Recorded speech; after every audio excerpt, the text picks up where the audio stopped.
A gente segue aqui na nossa série chamada Eu Sou. Há 7 semanas atrás, a gente começou com essa série chamada Eu Sou, Jesus por si mesmo, onde Jesus ele faz algumas declarações sobre quem ele é no Evangelho de João. Não tem nada de místico para nós no número 7, não tem a ver com uma campanha que nós estamos fazendo das 7 semanas de Jesus, não tem absolutamente nada a ver com isso, mas é que por 7 vezes no Evangelho de João, ele se declara como sendo alguma coisa, ele fala sobre algum dos seus atributos, ele fala sobre algumas características da sua pessoa, ele apresenta isso em algumas ocasiões para os seus questionadores, os fariseus, os religiosos, em outras ocasiões ele se apresenta para os seus discípulos, em algumas delas ele se apresenta para a multidão, mas em todas elas ele se apresenta de modo que a sua apresentação, a revelação de quem ele é, trazia verdades importantes para a realidade daqueles que o estavam ouvindo.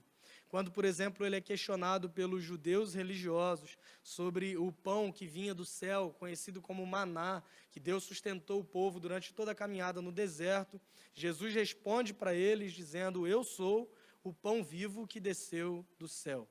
Quando eles estão ali, aquela multidão reunida na festa dos tabernáculos, quando era aceso um candelabro para sinalizar a coluna de fogo que Deus usou para guiar o povo também pela peregrinação, Jesus se apresenta dizendo para eles: vocês estão vendo essa luz aí? Tudo bem, mas eu sou a luz do mundo. E em todas as outras ocasiões, ele se apresenta como sendo algo que supriria a necessidade dos seus ouvintes. Caminhamos então assim por 6 semanas, encerramos a nossa série hoje, falando sobre João capítulo 15, onde Jesus se apresenta como sendo a videira verdadeira. Pode ser que você já tenha lido esse texto, pode ser que você já tenha ouvido falar sobre ele, e com certeza, se você já tem um pouco mais de tempo na caminhada em uma igreja cristã, em uma igreja evangélica, é muito provável que você já tenha cantado uma música que era a prova se um baterista estava evoluindo ou não, que era a tal de videira. Não sei se vocês se lembram dessa música.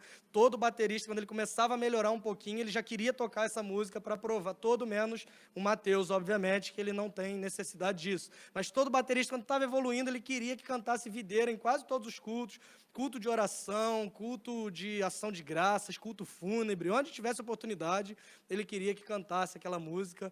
A gente poderia até pedir para cantar no final, mas com certeza eu não vou fazer isso. É fato que Jesus se apresenta como sendo a videira verdadeira, então quando você ouvir essa música por aí, não fique olhando para o baterista, mas lembre-se que Jesus é a verdadeira videira. Antes da gente ir para o texto propriamente dito, eu queria só fazer algumas observações para que a gente pudesse entender um pouco mais. O conceito de tempo que a gente tem é um conceito muito dinâmico. Eu falei para vocês sobre a questão dos 5 meses, quase 6, que a gente está parado, sem se reunir. Em certo sentido, se você parar para analisar, você vai pensar assim: meu Deus, tem tanto tempo que a gente não consegue se reunir, parece que tem mais de um ano que a gente não vê as pessoas. Mas, em outro sentido, se você parar para pensar, 6 meses, por exemplo, no nosso caso lá em casa, esse processo da gestação, que já está indo aí, caminhando já para o 9º mês, parece que passou muito rápido. O conceito de tempo ele é meio que relativo. Talvez quem melhor entenda isso seja quem trabalha embarcado em escala 14, 14, 21, 21, 28, 28, onde a mesma quantidade que você tem de dias de folga, você tem de dias de trabalho, mas é muito provável que a sensação que você tenha é que os 14 dias no trabalho duram uma eternidade, enquanto os dias que você tem de folga parece que passam simplesmente voando. E à medida que o tempo vai passando, algumas coisas elas vão surgindo, algumas coisas vão acontecendo, e eu queria destacar algumas coisas para que a gente pudesse começar a pensar. Por exemplo, algumas profissões que existem hoje, que estão em alta nos nossos dias, eram coisas inimagináveis algumas décadas atrás. À medida que o tempo vai passando, as coisas vão acontecendo de um modo que coisas que são absolutamente normais para nós hoje não fariam o menor sentido se você pensasse nisso há 10, 15, 20 anos atrás. Por exemplo, na nossa época é comum vermos pessoas abandonando profissões bem remuneradas, carreiras formais promissoras e até brilhantes, para se tornarem youtubers e influencers. Não sei se você já viu isso, mas é muito comum hoje que você pergunte para uma criança. Até pouco tempo atrás, você perguntava o que ela queria ser na vida, ela respondia médico, professor, jogador de futebol. Normalmente coisas que trariam um certo status, né? Vocalista da banda Dulos, uma série de coisas aí que as pessoas apontavam como sendo coisas boas e as crianças queriam ser, na verdade. Hoje é muito comum que você pergunte para uma criança o que ela quer ser e ela diz: o que eu quero ser, não, o que eu já sou youtuber, já sou influencer. É comum você ver crianças de 3 anos interagindo com o celular como se tivesse uma multidão ali do outro lado, interessada no dia a dia dessa. Isso é algo muito impensável há pouco tempo atrás. Se você dissesse em 1994, por exemplo, você virasse para alguém e dissesse assim: eu vou abandonar a minha carreira, porque eu estou pensando em ficar em casa agora, fazer um lugarzinho legal lá, começar a gravar uns vídeos aí, vídeos engraçados, falando algumas coisas, não faria o menor sentido. O conceito de tempo, então, ele é um negócio muito dinâmico e até tarefas que parecem bem simples hoje demandam uma certa terceirização. Não sei se vocês sabem, mas tem profissionais hoje conhecidos como dog walkers. São pessoas que são pagas para passear com o cachorro de alguém que não tem disponibilidade ou não tem tempo ou simplesmente não quer. Não estou dizendo que isso seja errado, obviamente é uma oportunidade de mercado, mas é algo que não faria o menor sentido se a gente pensasse nisso há alguns anos atrás. Além de outras profissões que, para mim, falando por mim, não fazem tanto sentido. Por exemplo, imagine que eu chamo o Flávio, e eu falo com o Flávio: Flávio, vamos ali pegar umas pedras, levantar um peso ali, uns negócios pesados por R$ 150. Aí o Flávio vai, me ajuda, quando ele termina, ele fala: tá, cadê os R$ 150? E eu digo para ele: não, na verdade, você que tem que me pagar porque levantou o peso. É o personal trainer e instrutor de crossfit que eu vim aqui revelar as minhas mágoas contra essas profissões que eu não entendo. Para mim não faz o menor sentido. Se você que está aqui nos visitando hoje, ou é membro da igreja, você é instrutor de crossfit, coach, na verdade, né? Se você é personal trainer, me perdoe, eu estou só revelando a minha insatisfação e tentando acreditar nisso para justificar a minha falta de disposição em relação a essas atividades. Não fique chateado comigo, é apenas uma brincadeira. Mas por falar em brincadeira e por falar em oportunidades de mercado, tem uma outra indústria que tem movimentado muito dinheiro, envolvido muitas pessoas, que é a indústria dos memes. Não sei se você já ouviu falar sobre isso, mas memes são aquelas brincadeiras, aquelas imagens, aqueles vídeos que vão para as redes sociais e eles viralizam. E eu também estou ciente de que esse não é um bom tempo para usar a palavra viralizar no sentido positivo, mas eu não consegui pensar numa palavra que expressasse melhor o conceito dos memes e do que eles fazem na internet. O que acontece hoje? Um fato acaba de ocorrer, ele é praticamente simultaneamente noticiado em todo o mundo, as notícias são dadas no mundo inteiro, e além disso surgem inúmeros memes em grande quantidade, quase que simultaneamente também. Talvez se toda essa criatividade fosse usada para a ciência, teríamos a cura do corona já há alguns meses. Mas um desses memes mais antigos que eu consigo me lembrar aconteceu aqui no Brasil, obviamente. Nós somos reconhecidos mundialmente por produtores de memes e com grande conceito e mérito nisso. Mas aqui no Brasil, um homem ele foi gravar um CD gospel. Para variar, nesse tipo de coisa só acontece no nosso arraial evangélico. Tinha que ser um CD gospel, e nesse CD gospel tinha algumas músicas, obviamente. Em uma das músicas ele queria fazer uma pausa no meio, onde tivesse uma parte instrumental, e ele faria uma oração. Eu estou falando essa história porque eu pesquisei sobre esse meme e descobri que foi essa história que está por trás do que a gente conhece. Nessa oração, tinha uma frase que esse homem diria, onde ele falaria o seguinte: o jardineiro é Jesus e as árvores somos nós. Não sei se você já viu esse vídeo, é da longínqua década passada, esse vídeo é mais ou menos de 2008, mas se você assistiu, você vai saber que ele fala qualquer outra coisa, menos isso que ele estava proposto a falar.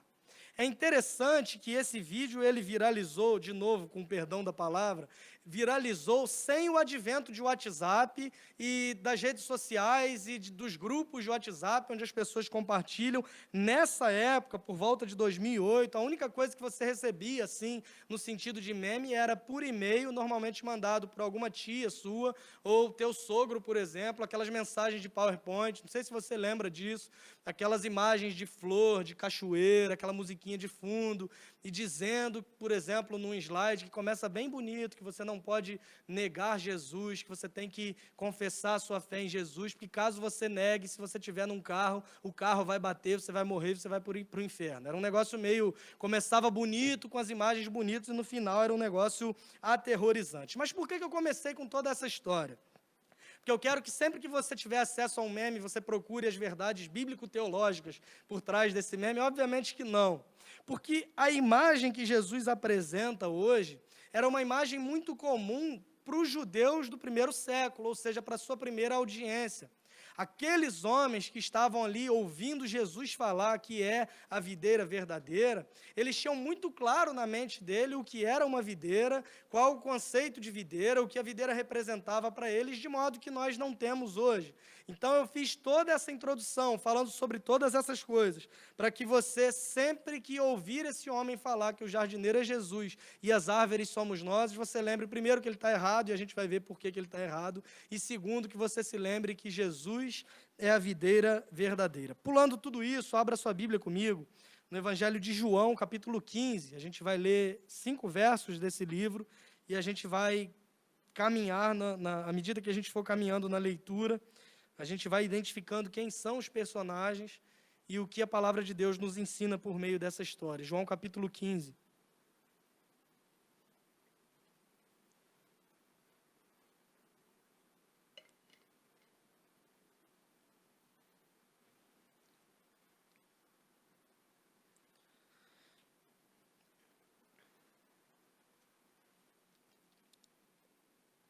Diz assim a palavra de Deus.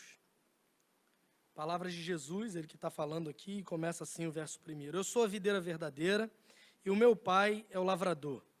Todo ramo que estando em mim não der fruto, ele o corta. E todo o que dá fruto, ele limpa para que produza mais fruto ainda. Vocês já estão limpos por causa da palavra que lhes tenho falado. Permaneçam em mim e eu permanecerei em vocês. Como o ramo não pode produzir fruto de si mesmo, se não permanecer na videira, assim vocês não podem dar fruto se não permanecerem em mim. Eu sou a videira, vocês são os ramos. Quem permanece em mim e eu nele, esse dá muito fruto, porque sem mim vocês não podem fazer nada. Vamos orar? Deus, obrigado pela tua palavra e obrigado porque por meio dela a gente percebe quem é Jesus. Ele se revela a nós de modo que seria impossível conhecê-lo se o Senhor não se revelasse. E nós somos gratos porque a tua palavra nos apresenta quem é o nosso Salvador e quem é o nosso Senhor. Nós somos muito gratos a ti e pedimos que o Senhor fale nesse momento aos nossos corações por meio do teu Espírito Santo que habita em nós. É a nossa oração no nome de Jesus. Amém. Esse texto começa com essa declaração de Jesus, ele está falando aqui para os seus discípulos, e ele diz já no primeiro verso, de forma muito clara, muito direta, ele diz o seguinte: eu sou a videira verdadeira e meu pai é o lavrador.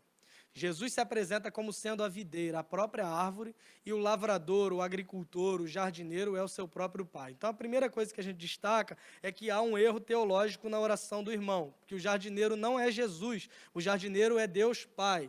E as árvores não somos nós, a árvore é o próprio Jesus, e nós somos os ramos que estamos enxertados nessa videira. Então, o jardineiro, o agricultor é o Pai e não Jesus, e nós somos os ramos. A gente desconsidera essa parte e começa a caminhar nessa declaração de Jesus. Aliás, é importante que a gente faça isso, porque nas últimas semanas, se você tem acompanhado essa série, quando Jesus se diz a porta das ovelhas, a gente achou um erro teológico num programa do Silvio Santos, e agora a gente acha um erro teológico também em um meme. Graças a Deus que a pandemia está acabando e a gente não precisa mais se preocupar com isso.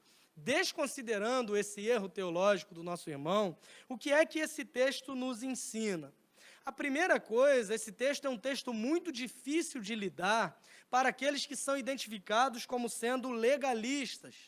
Legalistas são aqueles que se prendem demais à estrutura da lei. São aqueles que pensam poder agradar a Deus pela sua capacidade de obedecer à lei. Legalistas são aqueles que acham que podem produzir bons frutos pela capacidade que têm, pela inteligência que têm, e pensam que podem agradar a Deus por aquilo que são capazes de fazer. Por que esse texto é um texto difícil de lidar para os legalistas? Exatamente porque ele nos mostra que o cristianismo, que viver de acordo com o Evangelho, não está relacionado à performance espiritual, mas está relacionado em conhecer e caminhar com Cristo. Esse texto nos mostra que sem Jesus nós não podemos fazer absolutamente nada. Então esse é um tiro no pé daqueles que acham que podem agradar a Deus à parte de Jesus. O verdadeiro conhecimento de Deus se dá à medida que nós conhecemos a Cristo e caminhamos com Ele. Não importa o quanto você decore a Bíblia, frequente igreja, quanto de dinheiro você dá para a igreja, se você não tem um relacionamento pessoal e íntimo com Jesus, não te serve de absolutamente nada. Esse texto é um texto difícil de lidar também para aqueles que pensam que a única coisa que importa é ter comunhão com Deus, relacionamento com Deus e os outros que lutem. O que importa é eu estar bem com Deus. É muito comum esse discurso dos nossos dias por aqueles que alguns costumam chamar de desigrejados. São aquelas pessoas que querem ter uma experiência com Deus, querem ter uma experiência mística, religiosa não, uma experiência mística, espiritual, mas não querem abraçar uma comunidade de fé.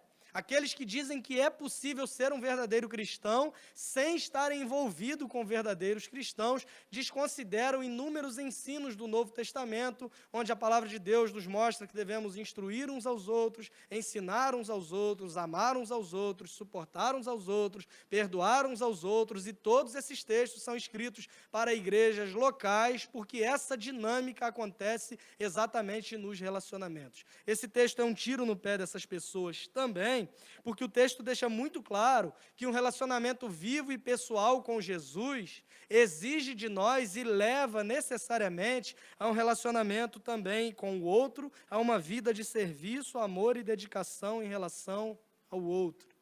Somos chamados para dar fruto. É o que a gente vê mais à frente. E esse fruto, ele é manifesto quando nós nos relacionamos com o outro. Esse texto é difícil também para todos aqueles que se entregaram ao pecado e à rebelião contra Deus, porque esse texto traz um alerta muito claro. Jesus está falando que o Pai vai separar aqui os ramos que dão frutos, os ramos que não dão frutos, um vai ser cortado, lançado no fogo, o outro vai ser cortado para produzir ainda mais fruto, ou seja, há um juiz, e todos serão julgados por ele, e a gente tem que se lembrar disso. Só que, ao mesmo tempo, há um alento também para aqueles que confiam na justiça de Cristo, porque nós entendemos pela fé que ele assumiu a nossa condenação, ele assumiu a culpa daqueles que creem no seu nome. A gente vai caminhar por esses versos lidos, destacando aqui os personagens e como são representados. O verso primeiro, a gente já leu algumas vezes, Jesus diz: eu sou a videira verdadeira e o meu Pai é o lavrador.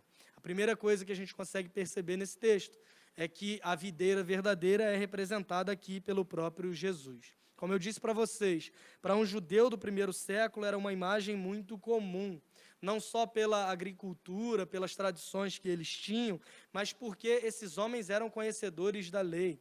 Esses homens cresceram instruídos na Torá, no Pentateuco, lá no Antigo Testamento, conhecendo a lei de Deus, o que ela significava e tudo mais. E por várias vezes no Antigo Testamento, especialmente por meio dos profetas, Deus ele se refere à nação de Israel como sendo uma videira, mas uma videira por vezes infrutífera, ou uma videira que não produz bons frutos, que até produz algum fruto, mas não produz bons frutos. Uma videira que não traz honra para o trabalho do seu agricultor. Deus ele faz essa analogia algumas vezes por meio dos profetas. A grande maioria das imagens que Deus faz essa comparação de Israel com uma videira eram imagens absolutamente negativas. O exemplo mais claro disso está em Oséias capítulo 10, verso 1 e 2, quando o profeta diz o seguinte: Israel era uma videira de ramagem viçosa que dava o seu fruto. Quanto mais abundantes os frutos, maior o número de altares. Quanto mais a terra produzia, tanto mais embelezavam as colunas sagradas. O coração deles está dividido e agora terão de pagar por isso. o Senhor quebrará os altares deles e destruirá as colunas sagradas. É uma exortação clara do profeta para o povo de Deus acerca do que nós chamamos de idolatria. Ele está dizendo que Israel tinha todas as condições e até dava bons frutos, mas quando as coisas começavam a caminhar bem, eles começavam a criar altares e o coração deles ficava dividido. Se você conhece um pouco do Antigo Testamento, a gente vai perceber que exatamente essa é a história de Israel. Deus levantava um líder, ele começava a guiar o povo em direção à vontade de Deus, as coisas começavam a acontecer do modo como deveriam, as coisas estavam indo bem, e de repente vinha um novo líder, ou esse mesmo homem que fora levantado por Deus, desviava o seu coração, começava a praticar idolatria, e de repente as coisas iam mal de novo, até que o povo se arrependia e orava e clamava, e Deus levantava um outro homem. Repetidas vezes na história de Israel acontece isso. De modo que a gente às vezes lê a Bíblia e critica esse povo. Como um povo que viu tanta coisa, a história de Israel no deserto é um negócio assustador. Você pensar que os homens viram o que Deus fez com eles no Egito. Deus enviou pragas para libertar o povo. Deus ele conduziu o povo pelo deserto, de modo que as roupas não gastavam, as sandálias não gastavam. Tinha uma coluna de fogo durante a noite, tinha uma nuvem de dia para dar sombra, para dar proteção, orientação, e ao mesmo tempo você percebe o povo reclamando, murmurando. Nós ficamos assustados com o povo de Israel. Ficaríamos ainda mais assustados se olhássemos para a nossa própria vida e percebêssemos que Israel é um tipo de quem nós somos. Como Deus nos conduziu até aqui, como Deus nos guiou até aqui. E às vezes, diante da menor das dificuldades, nós questionamos se Ele ainda nos ama, se Ele ainda nos conduz, se Ele ainda pode nos guiar, se o plano dEle ainda é perfeito, ou se Ele foi surpreendido no meio do caminho. Israel nada mais é do que um exemplo de quem somos. E Jesus se apresenta para o povo dizendo o seguinte: eu sou a videira verdadeira. Vocês conhecem a analogia de que Israel era uma videira, mas não era uma videira verdadeira, era uma videira infrutífera ou que dava frutos ruins. Eu estou dizendo que eu sou a videira verdadeira. Não há dúvidas que a videira representa aqui Jesus nessa analogia que ele faz. Não há dúvidas que isso trazia esclarecimento para a mente dos seus ouvintes primários, que relacionavam a questão da videira com a nação de Israel. E não há a menor dúvida que ele se apresenta não como sendo uma videira qualquer, mas ele se define dizendo: eu sou a videira verdadeira. Ou seja, aquilo que Israel foi incapaz de fazer, eu fiz. Eu sou aquilo que Israel, enquanto nação, deveria ser, mas não conseguiu. Do mesmo modo que essa imagem da videira ela é facilmente identificada como sendo Jesus, percebemos também a segunda figura nessa analogia, que é o próprio lavrador, ainda no verso 1. Jesus diz: eu sou a videira verdadeira e o meu pai é o lavrador. O jardineiro, então, é Deus, a árvore é Jesus. O que sabemos sobre um lavrador que cuida de uma videira ou qualquer outra árvore frutífera? Qual é o objetivo de alguém que simplesmente planta uma árvore frutífera? De modo muito claro, muito simples e muito direto, essa pessoa quer que a árvore dê fruto. Se ela não quisesse que a árvore dê fruto, ela simplesmente não plantaria a árvore, não cuidaria dela. Quando ela se dispõe a fazer isso, é natural que ela queira que a árvore dê fruto. Olha só o verso 2. Todo ramo que estando em mim não der fruto, ele o corta, e todo que dá fruto, ele limpa, para que produza mais fruto ainda. Se o ramo não dá fruto, será cortado pelo agricultor. E mesmo os ramos que dão fruto serão cortados também. Esse limpo é a ideia de podar, de limpar, de cortar para que possa produzir ainda mais. O objetivo final do lavrador é a frutificação. Entendendo que Jesus diz que ele é a videira e o Pai é o agricultor, fica muito claro para nós que o grande objetivo de Deus para as nossas vidas é que nós possamos dar frutos. E é exatamente isso que nós somos chamados a fazer nesse texto, frutificar. Mas quem somos nós nessa história? Dos versos 2 a 5, a gente compreende que nós somos os ramos, e aqui eu quero gastar um pouquinho mais de tempo, porque é essa figura que aponta para os discípulos de Jesus. Eu sou a videira, disse Jesus, o meu pai é o agricultor, e vocês são os ramos. tanto os ouvintes originais quanto nós, que professamos fé no seu nome, somos reconhecidos nessa história como sendo os ramos. E no verso 2, de modo muito claro, há uma divisão aqui que Jesus faz na sua fala, dizendo que há ramos que dão frutos e há ramos que não dão frutos. O que esse texto está querendo dizer? Que é possível ser cristão e dar fruto, mas é possível ser cristão também e não dar fruto? Obviamente que não. Esse texto não fala disso, mas esse texto nos aponta que há uma divisão muito clara entre os cristãos que são verdadeiros e os cristãos que são falsos cristãos. Não quer dizer que alguns que estão em Cristo, que são cristãos, que creem em Jesus, que são salvos, perderão a salvação porque não dão frutos, muito pelo contrário. O fruto não é a causa da salvação. O fruto é a evidência que prova que você foi de fato salvo. O que esse texto aponta para nós é que há verdadeiros cristãos e falsos cristãos. O que esse texto prova para nós é que há muitos dentro da igreja, religiosos, falam como crentes, se vestem como crentes, se comportam como crentes, mas não são e nunca foram salvos. São como ramos que estão próximos na videira, mas não permanecem na videira, e como nós sabemos disso? Porque eles não dão fruto. É interessante notar ainda que, de acordo com o verso 2, como eu disse, mesmo que você seja um ramo que produz fruto, Deus ainda cuida de você, ainda te poda, te corta e te limpa para que você possa dar ainda mais fruto. Nós, enquanto cristãos, entendemos que a disciplina, o sofrimento e até mesmo as angústias da vida são instrumentos que Deus usa para nos podar, para nos cortar, para nos limpar, não porque Ele não nos ame, não porque Ele deseja o meu mal, mas porque Ele quer que eu dê ainda mais fruto. Portanto, é falsa essa ideia de que a prova de que você crê em Jesus de fato é que todas as coisas acontecem, todas as coisas vão bem na sua vida, em todos os sentidos, em todas as áreas. Encaramos aqui a disciplina e o sofrimento como um instrumento que Deus usa para nos podar, para nos limpar, para que a gente possa dar cada vez mais fruto para a glória do seu nome. No verso 3, Jesus ele faz uma declaração muito interessante aos seus discípulos, quando ele diz o seguinte: vocês já estão limpos por causa da palavra que eu lhes tenho falado. Note que no verso 2 ele diz que mesmo o ramo que dá fruto, ele limpa. E agora no verso 3 ele diz para os seus discípulos: e vocês já estão limpos por causa da palavra que eu lhes tenho falado. Os discípulos eles já recebem essa declaração de Jesus, que eles já estão limpos, simplesmente porque eles creem naquilo que ele diz. Irmãos, o modo que Deus usa para nos podar, para nos cortar, nos moldar, nos limpar, nos purificar, para que a gente possa dar ainda mais fruto, é única e exclusivamente por meio da sua palavra. Além do mais, esse verso aponta para o fato de que os que são discípulos, os seguidores de Jesus, aqueles que professam fé no seu nome, já estão limpos.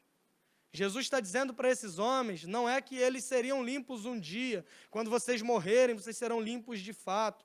Vocês serão limpos só quando descer o Espírito Santo, lá no dia de Pentecostes. Vocês serão limpos depois que eu morrer. Não, ele está dizendo para aqueles homens o seguinte: vocês já estão limpos por causa da palavra que eu lhe tenho falado. Vocês já estão limpos porque vocês creem nas palavras que eu tenho anunciado para vocês. E pode ser que você pense, mas é fácil dizer que estão limpos os discípulos, caminhavam com Jesus durante 3 anos, aprenderam com ele durante 3 anos, é óbvio que eles estariam limpos a essa altura do campeonato. Mas esses homens, lembre-se, não eram perfeitos. Eles tinham muitos erros. Jesus está nessa ocasião a menos de 24 horas de ser preso. Ele tinha sido traído por um dos seus, que era Judas, que de fato se perdeu. É o próprio Jesus que vai dizer isso em João 17, quando ele ora, dizendo: Senhor, todos que o Senhor me deu, eu estou te devolvendo, e nenhum deles se perdeu, exceto o que já era o filho da perdição. Mas dentre esses ouvintes, aos quais Jesus está dizendo, vocês já estão limpos, a gente consegue destacar Pedro. Um homem que, quando Jesus é preso, ele faz falsas promessas. Ele diz que não o abandonaria. E Jesus diz: Pedro, antes que o galo cante, você vai me negar. Isso é um fato, eu te conheço, eu sei do seu proceder. Mas isso não impediu Jesus de dizer para Pedro que ele já estava limpo. Jesus não disse, vocês já estão limpos, menos Judas, que não tem nem limpeza mais, já está sujo, e Pedro está com umas manchinhas aí, precisa melhorar, mas eu vou encontrar com ele lá em João capítulo 21, eu vou ter uma conversa com ele, e aí sim ele estará limpo. Não, Jesus já diz para esse homem que ele já está limpo.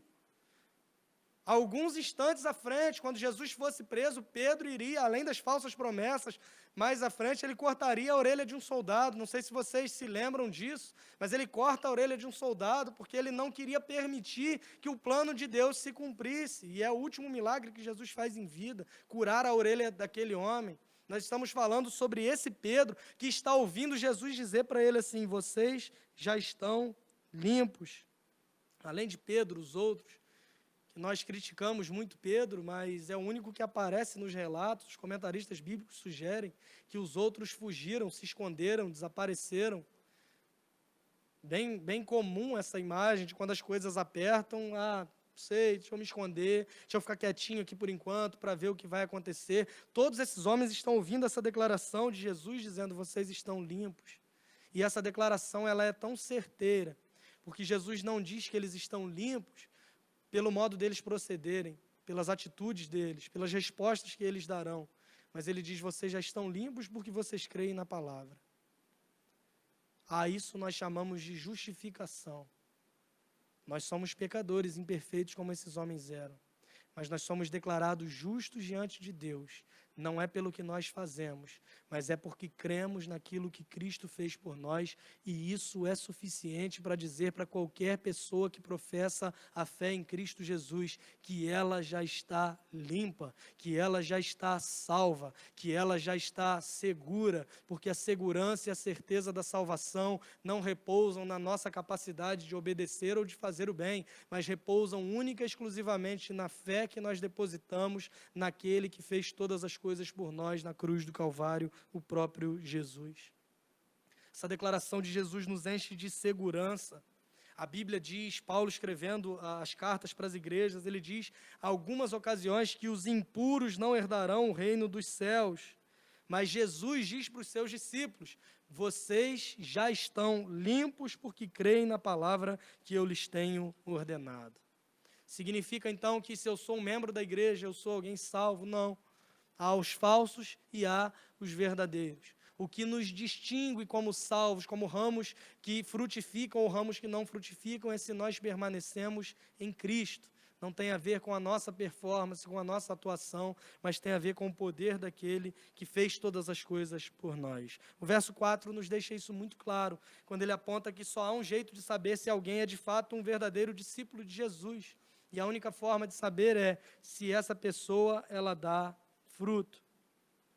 Mais importante, Jesus fala que o ramo não pode produzir fruto de si mesmo, mas nós precisamos permanecer na videira que é Jesus, para que possamos frutificar. Há uma bênção chamada permanência.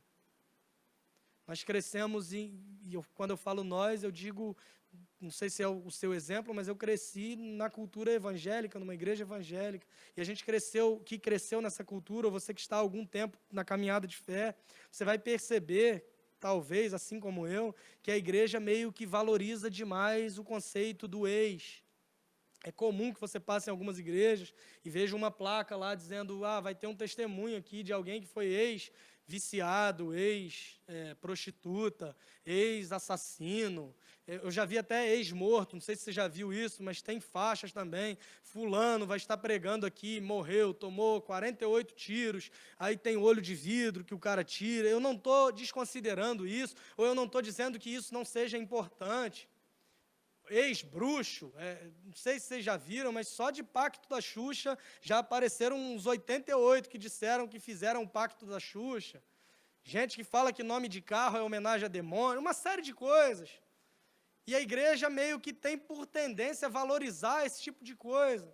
De modo que, se não tomarmos cuidado, isso cria uma confusão na cabeça das nossas crianças e adolescentes, que crescem achando que tem muito mais valor caso eles saiam da igreja, se desviem, façam uma série de coisas para depois retornar, porque a igreja dá muito valor a isso, e a palavra de Jesus está dizendo para nós que a mesma graça que alcança essas pessoas e traz de volta, é a graça que nos permite a bênção da permanência.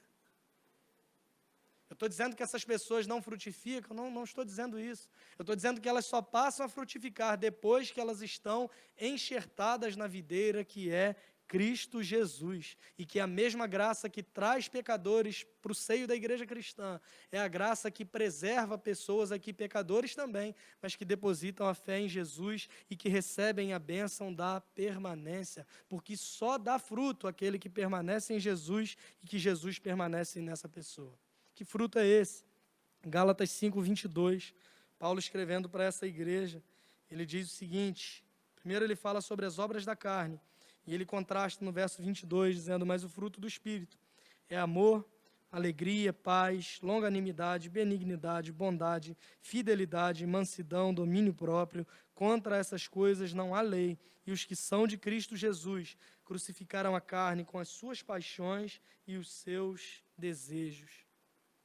Os que são de Cristo Jesus crucificaram a carne com as suas paixões e os seus desejos.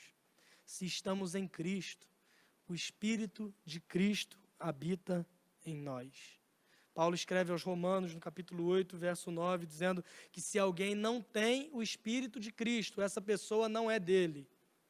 Não tem a menor possibilidade de um cristão não ter o Espírito Santo.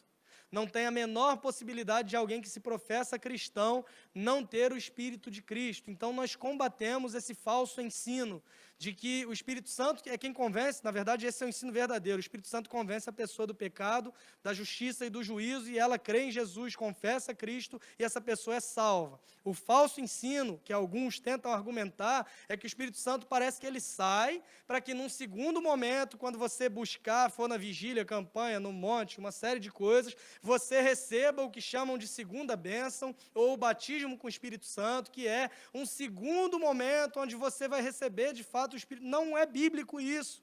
É um ensino falso, porque a Bíblia deixa muito claro para nós que se alguém não tem o Espírito de Cristo, essa pessoa não é dele.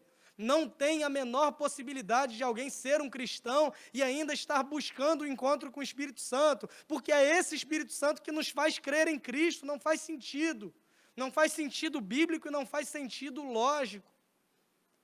Se alguém não tem o Espírito de Deus, esse tal não pertence a ele, não é de Cristo.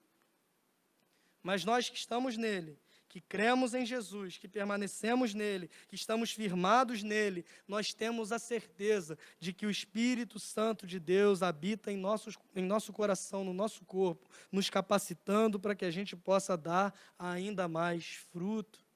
Paulo escreve uma carta, se não me engano, aos Efésios, dizendo que o Espírito Santo é o penhor da nossa redenção, é a certeza que nós temos de que estamos enxertados em Cristo, que é a videira, e ele nos capacita para que a gente possa dar fruto, um fruto que é do Espírito, um fruto que vem dele, conforme o texto que eu acabei de ler, de Gálatas capítulo 5, não é de nós, não temos capacidade para isso. Esse falso ensino leva a crer que eu preciso colocar o mérito naquilo que eu faço. Eu preciso buscar, eu preciso fazer campanha, voto, compromisso, raspar a cabeça, usar roupa esquisita e andar pela rua, uma série de coisas que trazem sempre para o homem o mérito desse encontro, sendo que a palavra de Deus nos diz que não merecíamos absolutamente nada, e foi Deus que veio ao nosso encontro, e foi o Espírito Santo que nos convenceu de que somos pecadores e necessitamos da justiça de Cristo. Por isso Jesus diz para os seus discípulos, um ramo não pode produzir fruto de si mesmo, ele tem que permanecer na videira para que eu permaneça nele e ele possa frutificar. E ele conclui com uma frase muito interessante, quando ele diz, sem mim, vocês não podem fazer absolutamente nada. Concluo com um verso desse mesmo capítulo, que é o verso 16, apontado por muitos comentaristas como o verso-chave desse capítulo, ou pelo menos dessa parte. Quando Jesus diz o seguinte, não foram vocês que me escolheram, pelo contrário, eu os escolhi e os designei, para que vão e deem fruto, e o fruto de vocês permaneça, a fim de que tudo o que pedirem ao Pai em meu nome, Ele lhes conceda. Comemoramos 6 anos de igreja existente, de CBM, esse mês. E para nós o propósito de ser igreja faz sentido quando nós compreendemos esse verso. Nós somos escolhidos pelo próprio Cristo. Jesus diz de forma muito clara e direta para os seus discípulos, não foram vocês que me escolheram, mas eu os escolhi. Nós somos escolhidos pelo próprio Deus, mas nós somos escolhidos também para. Se nós paramos aqui dizendo que somos escolhidos por Deus, alguns vão se achar os filhinhos queridos de Deus, os amiguinhos mais próximos de Jesus, aqueles orgulhosos. Eu já sou escolhido por Deus, eu posso viver do jeito que eu quero. Não, você foi escolhido, mas foi escolhido para um propósito, e o propósito é o seguinte: eu os escolhi para que vocês vão e deem frutos e o fruto permaneça. O propósito de ser igreja só faz sentido quando entendemos que somos escolhidos por Deus e somos escolhidos com um propósito. Nós não sabemos escolher, nós não podemos acreditar ao nosso poder de escolha, o encontro que nós temos com Deus. Estava voltando ontem do Rio, até comentei com o pastor Isaltino, a gente foi para um culto de ordenação, e na volta tinha lá algumas cabines de pedágio, e esse negócio é uma prova para mim de que a gente escolhe mal. Tinha umas 5 vazias, aí você vê assim, calcula mais ou menos, e sempre que você escolhe é que vai andar mais devagar, que vai acabar a bateria do carro da frente, que alguém vai discutir com a pessoa que trabalha lá, e você vê todo mundo indo embora, aquele desespero, e essa é uma prova de que nós escolhemos mal. Se não sabemos escolher uma cabine de pedágio, como podemos acreditar o encontro que temos com Deus ao nosso poder de escolhas? Isso só é possível porque a iniciativa é do próprio Jesus, porque nós não somos capazes de escolher o que é certo. Nós somos inclinados para o mal, para a nossa própria natureza. Nós escolhemos mal. Portanto, não foi a nossa escolha que fez esse encontro se tornar possível. E Jesus deixa muito claro, quando ele diz: não foram vocês que me escolheram, mas eu os escolhi para que vocês possam ir e dar fruto, e fruto que permaneça. E é essa a mensagem do Evangelho. Lá no início, Deus criou o homem perfeito, até que esse homem se vira contra o seu Criador, se rebela, abraça a desobediência. A Bíblia chama isso de pecado, de modo que a partir dos nossos primeiros pais, Adão e Eva, que nos representavam, todos os homens, todas as mulheres, toda e qualquer espécie da raça humana, nascem afastados de Deus, separados de Deus, inclinados para o mal. Não havia nada que o homem pudesse fazer para restabelecer essa ligação, porque esse pecado, essa rebelião, foi contra um Deus que é santo e eterno. Logo, a punição seria eterna também. O único modo que tínhamos de fazer para restabelecer isso era sendo perfeitos, totalmente perfeitos, obedecendo a lei em sua plenitude. Porque a Bíblia também deixa claro que se você obedece toda a lei e tropeça em um só ponto, você é culpado de toda a lei. Incapazes. Nenhum de nós é perfeito. Nenhum de nós é capaz de restabelecer essa ligação por aquilo que faz. Nenhum de nós era capaz de agradar a Deus pela nossa capacidade. Mas a grande notícia do Evangelho é que não parte de nós, mas parte de Deus. Diante dessa impossibilidade humana, Deus Pai, o agricultor, ele planta essa videira que é o seu próprio Filho entre nós. Em outras palavras, ele envia Jesus, que esse sim, vive essa vida perfeita a qual nós éramos incapazes de viver. Lembre-se que ele se declara a videira verdadeira, diante de um cenário que apontava para Israel como videira, mas uma videira espiritualmente falida, assim como somos nós também, se não estamos nele. Esse Jesus, ele morre assumindo a nossa culpa, a nossa condenação. Mas ele vence a morte, ressuscita ao terceiro dia, provando que o sacrifício foi aceito por Deus, que ele é maior que a morte e o pecado, e que nós somos aceitos por Deus por meio da fé que depositamos nele. O modo que um ramo tem de estar enxertado nessa videira verdadeira que é Jesus é simplesmente professando a fé no seu nome, porque a única coisa que ele exige de nós para que sejamos salvos é que nos arrependamos dos nossos pecados e creiamos nele, para que por meio da fé a gente se aposse da justiça que é de Cristo, para que por meio da fé a justiça de Cristo seja estendida a nós, de modo que Deus nos olha não mais como transgressores, pessoas que quebraram a lei, que violaram a aliança, mas Deus nos olha vendo o sangue de Cristo que foi derramado em nosso favor, e nós somos perdoados e nós já estamos limpos porque cremos nessa palavra. A minha oração é para que você ouça essa mensagem do Evangelho e responda com fé. Que não seja uma decisão emocionada e momentânea, mas que Deus te dê, além da graça de conhecê-lo, Ele te dê a graça também de permanecer nele para que você possa frutificar para a glória de Deus, em nome de Jesus. Vamos orar?